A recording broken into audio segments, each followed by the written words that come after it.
Les travaux de la 18e session du comité de suivi de l'accord consensuel ont eu lieu ce matin au Palais du Peuple. Les entretiens ont porté sur l'état d'avancement du processus en cours. Comment atteindre les objectifs d'élimination du VIH-Sida à l'horizon 2030? C'est l'ambition des autorités sanitaires du pays et leurs partenaires. Pour gagner la bataille, ils implorent l'implication de toutes les composantes de la société. Et puis le CELI national local a quitté Conakry pour un stage préparatoire de 10 jours au Maroc. L'équipe guinéenne doit prendre part à la 5e édition du championnat d'Afrique. Bonsoir à tous et bienvenue dans cette édition que nous ouvrons sur ce communiqué de la présidence de la République, direction du protocole d'État. Le jeudi 4 janvier 2018 à 15h, le président de la République, le professeur Alpha Condé, recevra au palais Sékou Touré les vœux du corps diplomatique et des corps constitués nationaux. Sont conviés les corps constitués ci-après. Monsieur le président de l'Assemblée nationale, monsieur le Premier ministre chef du gouvernement, monsieur le président de la Cour suprême, monsieur le président de la Cour constitutionnelle, monsieur le président de la Cour des comptes, madame la présidente de la Haute Autorité de la communication, madame la présidente du Conseil économique et social, monsieur le médiateur de la République, monsieur le secrétaire général de la Grande Chancellerie des Ordres nationaux de Guinée, monsieur le président de la Commission électorale nationale indépendante, monsieur le président de l'Institution nationale indépendante des droits humains, monsieur le haut représentant du chef de l'État, monsieur le chef de file de l'opposition, mesdames et messieurs les membres du gouvernement, mesdames et messieurs les membres du cabinet présidentiel, monsieur le chef d'état-major général des armées, monsieur le haut commandant de la gendarmerie nationale, messieurs les chefs des états-majors des armées de terre, de l'air et de la marine, monsieur le chef d'état-major particulier de la présidence, messieurs les directeurs généraux de la douane et des conservateurs de la nature, monsieur le directeur national des compagnies mobiles d'intervention et de sécurité, monsieur le gouverneur de la ville de Conakry. Tenue autorisée.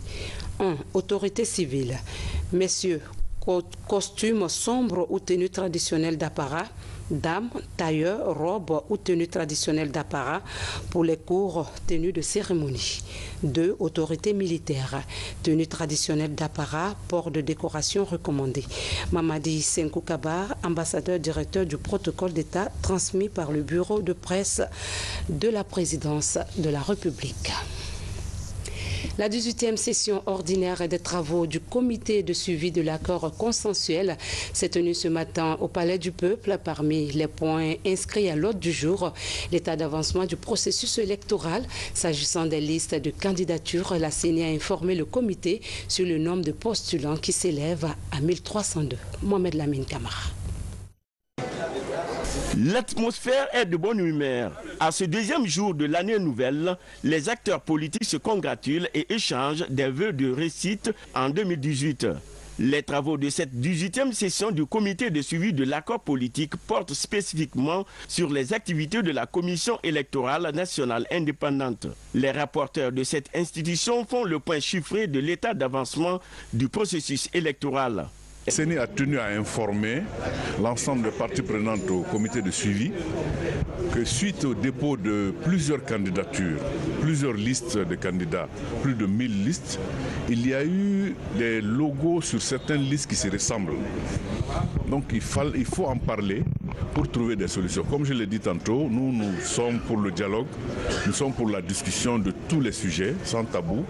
Et aujourd'hui, nous avons soulevé la question et des solutions, des approches ont été effectivement trouvées sur lesquelles nous allons partir pour résoudre ces problèmes. Ces efforts fournis par la Commission électorale nationale indépendante dans les préparatifs des prochaines élections locales rassurent les acteurs politiques. Nous constatons que le processus suit bien son cours normal et que la CENI, contrairement à d'autres temps, est en train vraiment de faire un travail remarquable. C'est de dire que le train est sur les rails et qu'il va à une allure normale.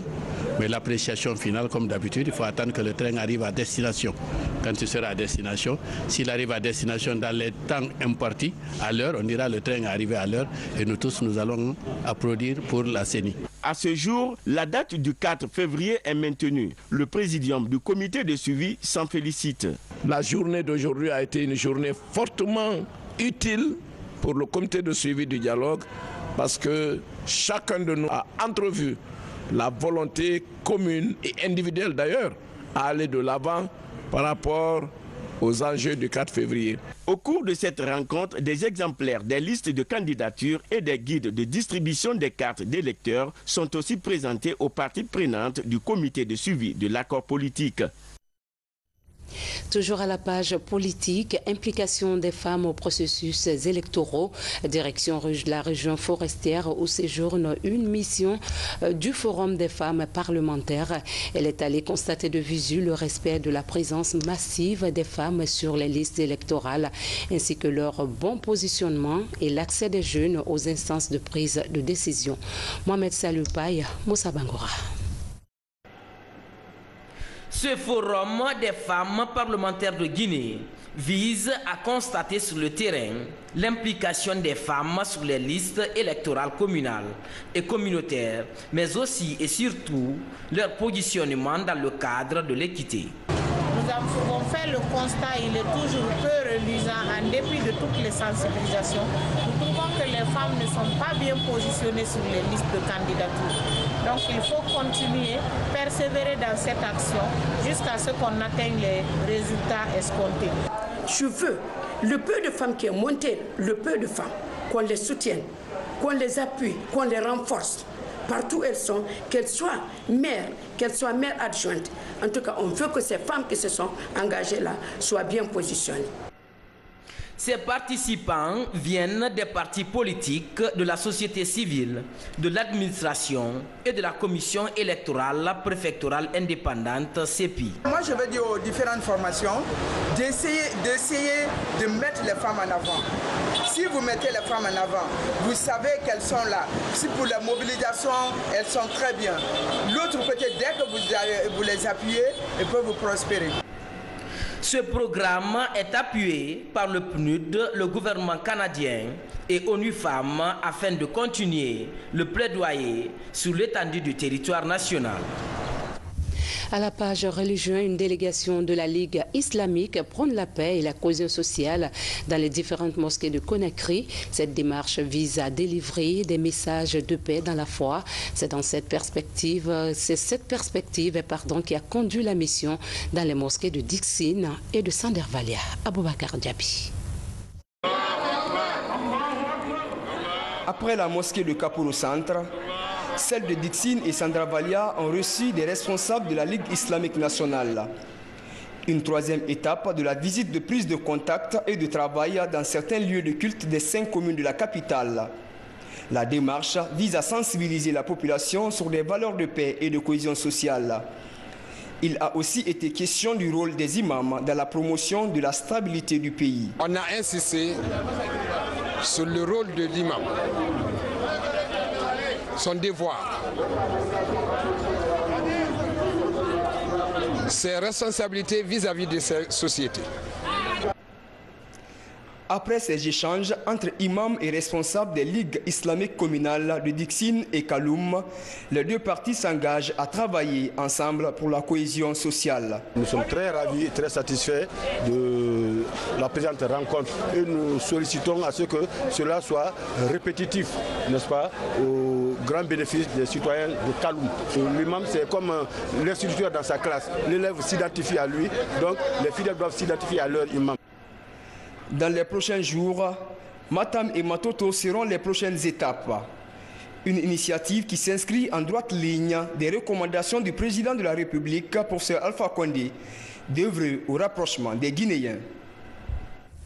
Autre sujet d'actualité, une société immobilière américano-guinéenne de construction-vente évolue en Guinée. L'ambassadeur des États-Unis d'Amérique en Guinée a visité les chantiers de l'entreprise. Cet espace de vie est dédié aux Guinéens, notamment ceux de la diaspora. À ce jour, le projet a permis à bon nombre de nos compatriotes vivant à l'étranger d'accéder à une garantie à la propriété foncière. Ansoumani Toumani Kamara, reportage. En ce mois de décembre de l'Harmattan, c'est une pluie qui accueille le diplomate américain sur ce chantier immobilier à Koya. La société immobilière américaine Bulldoze est implantée en Guinée depuis 2014. Elle est le fruit d'un partenariat entre des particuliers guinéens et américains. Elle se veut une société qui apporte à la diaspora et à la classe moyenne guinéenne la facilité d'accéder à la propriété foncière. Nos clients nous disent qu'il y a trois choses qu'ils aiment d'acheter avec nous, trois raisons pour qu'ils sont venus vers nous. Premièrement, c'est une sécurité, qu'on a fait un titre foncier garanti et on a la confiance que le titre foncier est bon. Et ça, c'est toujours une inquiétude ici en Guinée. Deuxième, c'est au niveau de qualité de la construction. On utilise les matériaux, la plupart matériaux locaux, mais les techniques qu'on utilise en Europe ou aux États-Unis et un suivi. Et le troisième, c'est pour les diasporas. C'est possible d'avoir un financement pour acheter des maisons. Dans les quartiers Gomboya et Doumbouya à Koya, l'américano-guinéenne de l'immobilière a construit plusieurs types de maisons destinées à la vente. Bon, finalement, j'ai eu l'opportunité de voir l'un des projets ici. C'est un projet de qualité, un prix qui est un peu arrivé.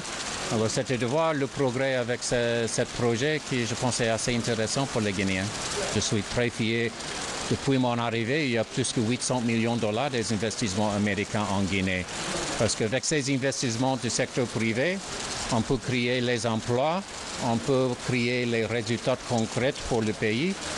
Moi, personnellement, je pense que le développement fait par le secteur privé, c'est plus important que par les bailleurs de fonds. Toutefois, l'accès à ces maisons reste limité à la diaspora guinéenne. Ce sont nos compatriotes vivant ailleurs qui disposent des garanties bancaires dans leur pays de résidence respectifs. Nous avons des difficultés d'avoir des documents légaux que le Code des investissements a prévu pour les entreprises.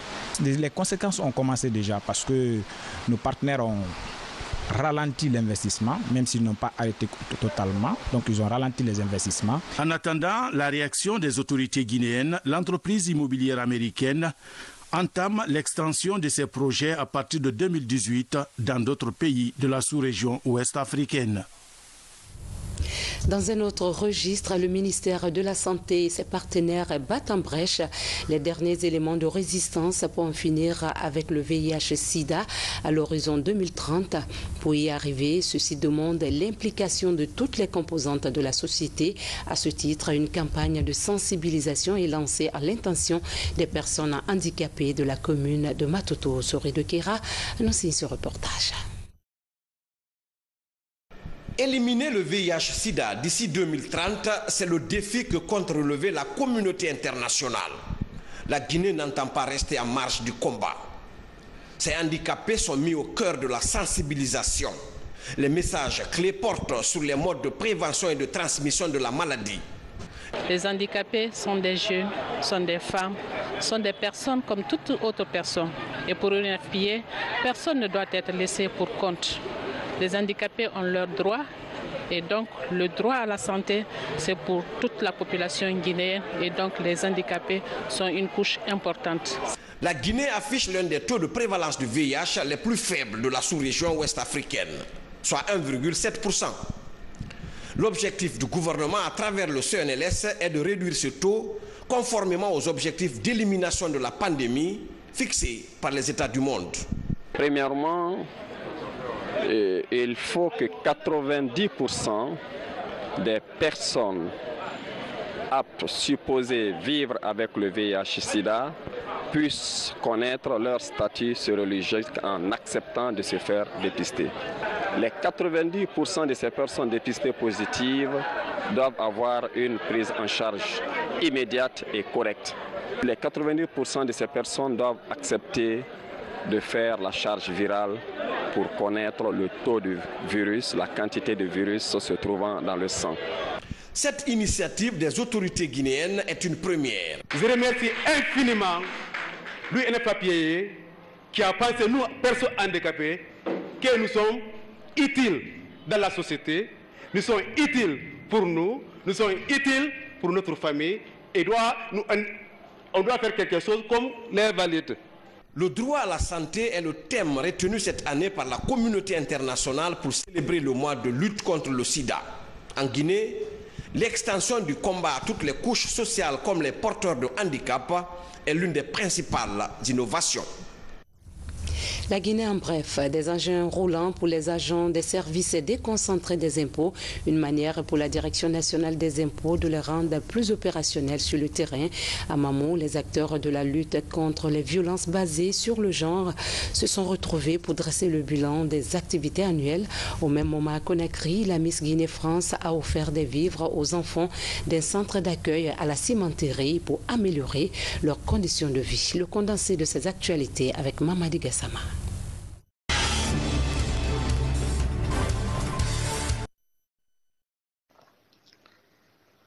Cette année, au titre des recettes, la Direction nationale des impôts doit mobiliser plus de 7 000 milliards de francs guinéens. En procédant à la remise de ces engins roulants, les responsables des impôts entendent renforcer les capacités opérationnelles de ces services déconcentrés, ce pour une mobilisation accrue des recettes pour l'année 2018. L'acquisition de ces engins roulants va permettre aux agents d'accroître davantage leur rendement en termes de recouvrement des taxes sur le terrain.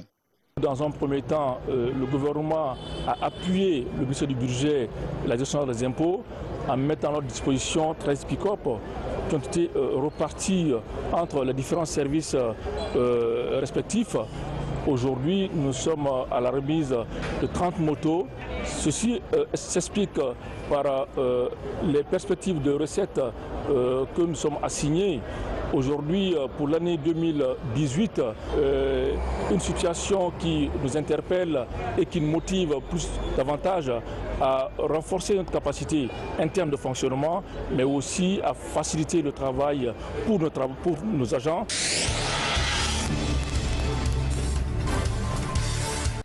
Depuis le mois de mars dernier, une série de campagnes de sensibilisation sur les violences faites aux femmes a été déclenchée dans les régions de Mamou et Kindia. Durant cette période, les jeunes formés en causerie éducative ont été déployés sur le terrain pour expliquer aux citoyens les enjeux de cette campagne. Après 10 mois d'activité, les acteurs se retrouvent pour dresser le bilan de la première phase. Cette cérémonie de sensibilisation vient à point nommé parce que quand on sait que ce qui se passe à Mamou sur les cas de violence basée sur les arts est très grave. Et tout récemment, nous avons suivi une fille qui a été bastonnée par sa maman pour avoir refusé de coopérer avec elle pour le choix que celle-ci avait fait. Mbemba Kamara et Mohamed Bangoura sont parmi les 60 enfants déshérités, dont l'âge varie entre 5 et 18 ans, pris en charge dans ce foyer. Ici, ces enfants venus de la plupart de la rue sont accueillis et orientés dans les destinations diverses, telles que l'école ou encore des centres professionnels. Orphelins pour certains et enfants démunis pour d'autres, ils reçoivent ce matin la visite agréable de la Miss Guinée-France 2017. En tant que marraine du foyer, je respecte ma parole parce que j'étais en Guinée il y a 4 mois dans le cadre d'un projet humanitaire pour soutenir les enfants. Donc voilà, mon activité d'aujourd'hui consiste à apporter mon soutien aux enfants de ce foyer. Les enfants sont vraiment l'espoir de cette nation et le fait de voir ces enfants dans les rues sans les aider, ça me touche énormément. Donc voilà pourquoi je me suis engagée en fait d'aider ces enfants.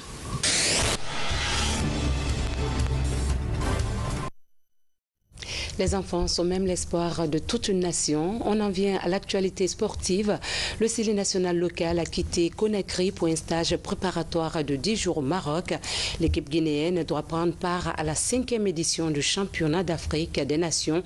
Peu avant leur départ, l'État, à travers le ministère des Sports, a procédé au paiement des primes de qualification. Les détails avec Kaba Fodé. La compétition exclusivement réservée aux joueurs locaux se tiendra du 13 janvier au 4 février 2018 au Maroc. Le sélectionneur national local de Guinée, qualifié pour la deuxième fois d'affilée à cette compétition, a quitté Conakry pour un stage de préparation de 10 jours à El Jadida. Les joueurs guinéens sont partis le moral au beau fixe. Le principe, il est simple. Pour les joueurs qui ont joué les 4 rencontres, ils ont droit à 15 000 $. Il y en a d'autres qui ont été sélectionnés une seule fois, qui ont droit à 3 750 $. Donc ça veut dire quoi? Que si vous n'avez pas été sélectionné pour une rencontre, vous avez été remplacé par un autre joueur qui a été sélectionné. Donc c'est ce qui fait que les primes là sont payées par prorata parce que le nombre de la délégation, elle est connue, elle est déjà définie. Et ce n'est pas tout, car d'autres primes sont aussi prévues, notamment l'indemnité de voyage pour le stage, mais aussi et surtout la prime d'objectif qui sera payée en fonction de l'évolution de l'équipe dans le tournoi. La prime d'objectif pour les quarts de finale par personne est de 10 000 $. La prime d'objectif pour les demi-finales est de 15 000 $ et la prime de qualification pour la finale est de 20 000 $. Le paiement de ces différentes primes est perçu comme un sentiment de devoir accompli par les autorités, mais qui reste exigeante sur les résultats. Face à la cascade des défaites ces derniers temps que le football guinéen a connu, il est hors de question que nous acceptions, n'est-ce pas, de perdre devant des équipes qui ne méritent pas de nous battre. Pour nous, au ministère des Sports, de la Culture et du Patrimoine historique et au niveau de la Fédération guinéenne de football, c'est de remporter ce trophée parce que la Guinée est favorite dans cette compétition. Si les objectifs ne sont pas atteints, nous serons obligés de procéder, n'est-ce pas, au limogeage du staff technique. Les joueurs et encadreurs de leur côté mesurent la portée de ce soutien du gouvernement. Nous serons très confiants au Maroc avec beaucoup de considération et des compétitions qu'on a à faire au Maroc. Logé dans le groupe A en compagnie du pays hôte, le Maroc, le Soudan et la Mauritanie, le sélectionneur national de Guinée entre en compétition le 14 janvier prochain contre les crocodiles du Nil du Soudan au stade Mohamed V de Casablanca. En bref, un nouveau sacre pour Fatoumata Diarouba. La première dauphine de Miss 2017 remporte la couronne de Miss Grand Sumo International au pays des hommes intègres. À Ouagadougou s'est tenue la cérémonie. La Guinéenne a défendu les couleurs nationales face à 14 prétendantes venues de plusieurs pays africains pour rivaliser d'esprit et de beauté. Enlevez.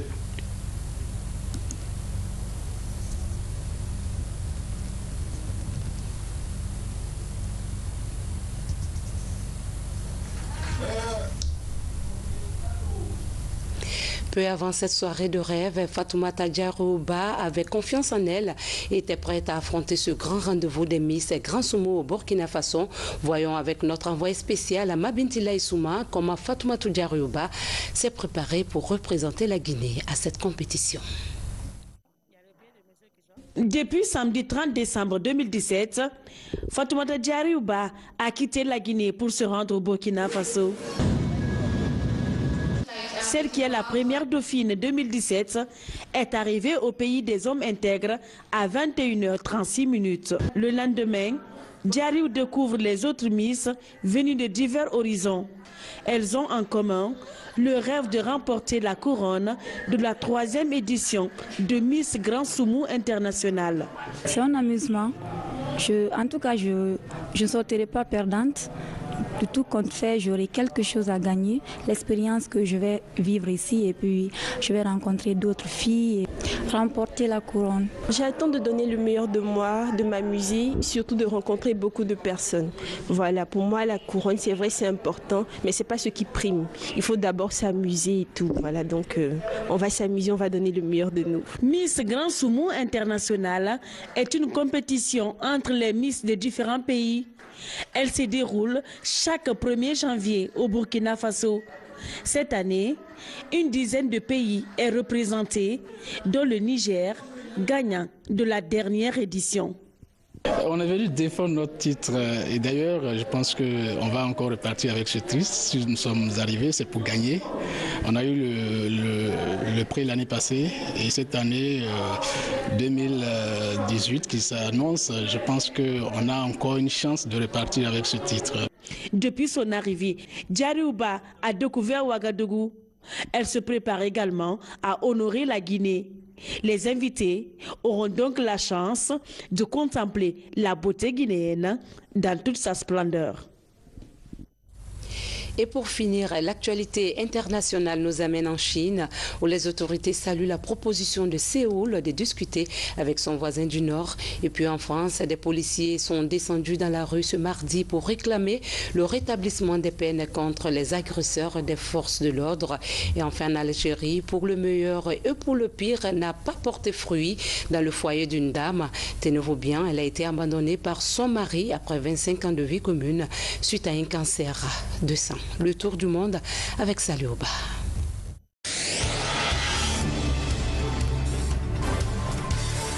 La Chine salue la proposition de Séoul d'engager des discussions de haut niveau avec Pyongyang. C'est suite à l'appel du dirigeant nord-coréen qui s'est prononcé lundi pour une amélioration des relations entre les deux Corées. En signe de décrispation, Kim Jong-un a laissé entendre que son pays pourrait envoyer une délégation sportive en Corée du Sud pour les Jeux olympiques d'hiver du 9 au 25 février.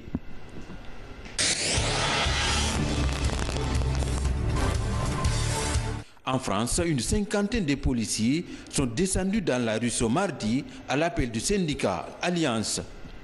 Ils réclament le rétablissement des peines planchées contre les agresseurs de forces de l'ordre. Dans la nuit du 31 décembre, un groupe de policiers a été agressé à Champigny-sur-Marne où une soirée du Nouvel An était organisée. L'agression filmée a été publiée sur les réseaux sociaux.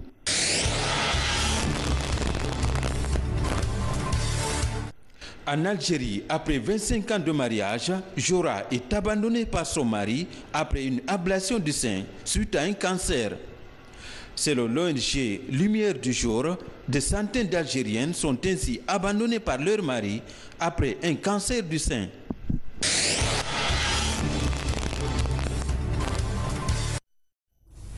Mesdames et messieurs, c'est tout pour cette édition de ce mardi 2 janvier 2018. Et merci de l'attention et surtout restez avec nous pour la suite de nos programmes qu'à vous servir est notre mission. Bonsoir à tous.